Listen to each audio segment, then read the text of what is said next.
यदि कुनै कोडमा ROAST लाई ILZHG लेखिन्छ भने सो कोडमा PRIME लाई कसरी लेखिन्छ? कोडिङ एन्ड डिकोडिङबाट एउटा इम्पोर्टेन्ट क्वेसन यहाँनिर देख्न सक्नुहुन्छ।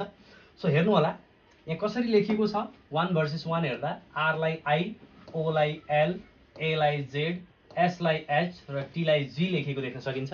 र यसरी हेर्दाखेरि अब बुझ्नुस् इङ्ग्लिस अल्फाबेटलाई A देखि M सम्म 13 वटा र बाँकी 13 वटा N देखि Z सम्म यसरी उल्टो क्रममा लेख्दा तलमाथि पर्ने अक्षरहरूको सम्बन्ध हामीले हेर्न सक्छौं। जस्तै R को I यहाँ हेर्न सक्नुहुन्छ R र I विपरीतमा, O र L एकअर्काको विपरीतमा, A र Z एकअर्काको विपरीतमा, S र H एकअर्काको विपरीतमा, T र G एकअर्काको विपरीतमा। यसरी विपरीतमा पर्ने अक्षरहरूलाई कोडको रूपमा प्रयोग गरिएको छ भने हामीलाई सोधेको छ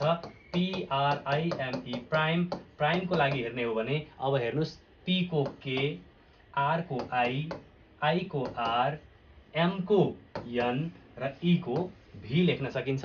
यसरी KIRNV अप्सन नम्बर B हाम्रो करेक्ट आन्सर बन्छ।